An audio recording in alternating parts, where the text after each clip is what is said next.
we're trying to sort of do away with the frame of reference we're using. Right.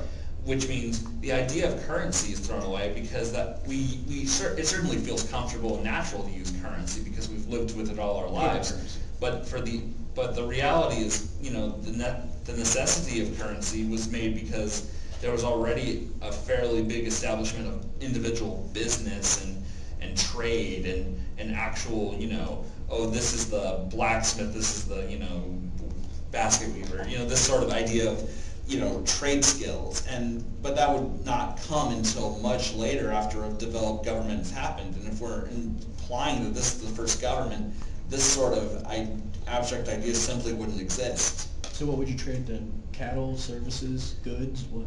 Well, it's certain, the idea of trade is I trade what I have for what I want. And that's very abstract and that's very obvious, but that's sort of how trade generally works in any sort of trade system. But how does that benefit? So if you let's just say, you've heard of, jokes of the Indians getting fucked over by, trading meat or blankets for shiny beads and mirrors. Things like that.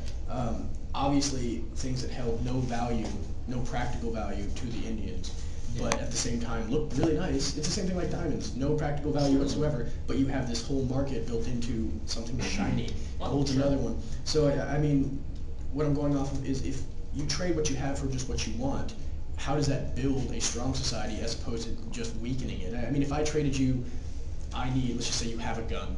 I need a gun to go hunting or for protection or whatever, and you really like my t-shirt. It's not particularly warm, it's actually got a lot of holes in it, and it's really, really old and fucked up, but you like it for whatever reason. I trade you the t-shirt for the gun, now you're out of gun. You're mistaking the word want for a frivolous attraction to a particular object. When I say want is more along the lines of, this is my trade, this is what I've managed to collect, this is the resources I have and are available to trade. I want/need this object for some particular reason. I don't have, I can't get it around here, or it's already pretty much all been claimed. Okay, I'll give up some of my resources, you give me some of yours. It's not the sort of, ooh, shiny thing, and then I give up all my value, so resources that are... It has nothing to do with want, then it's all strictly necessity. Yeah, certainly. I'm just saying sort of in the sense of, it doesn't necessarily have to be necessity. I might have pomegranate and you have tomato, we trade. They're both, foodstuffs, but, maybe I like tomatoes taste better, or I have a, dish that requires it, or, whatever, thing that isn't necessarily life-threatening, but perhaps would at least entice me to engage the bartering process. Would you engage in any practices that prohibit things like the shiny object example where people are trading things that they truly need for things that are superfluous? Well...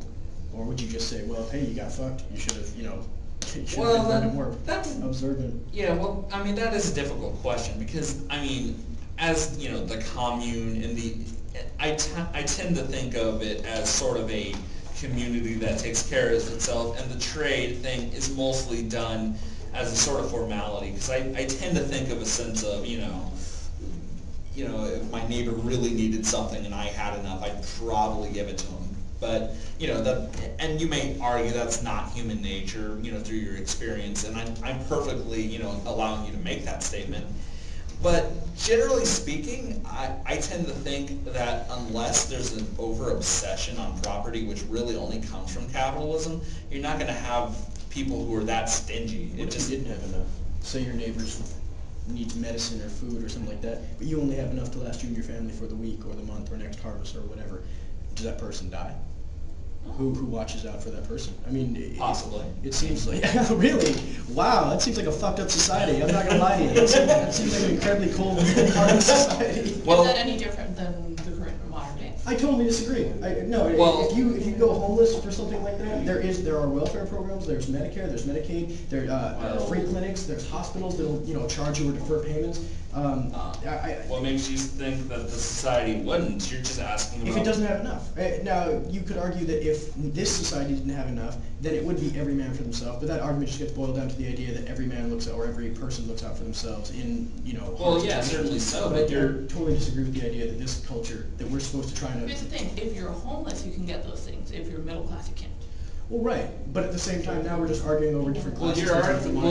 Your objection has inconsistent logic. First you present the sort of idea that I have the medicine and my neighbor doesn't, and he needs my medicine, but my family needs, the medicine. It could be anything, it doesn't have to be medicine. I know, but I'm just keeping your train of thought. Okay. But then once I say, does he die? Well, yeah, if you want to make the argument that I only have the medicine, yeah, okay, maybe he does die.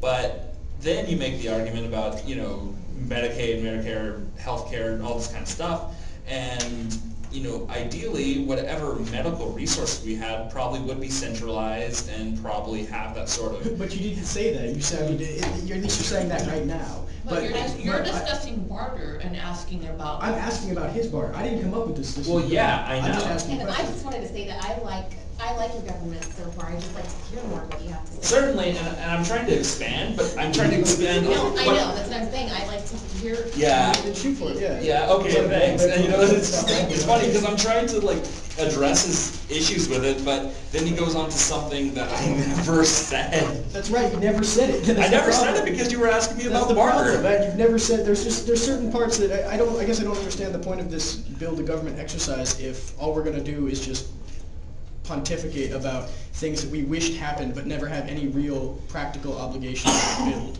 If we're just going to say things like, I like this, so we're going to do it without actually trying to make it so.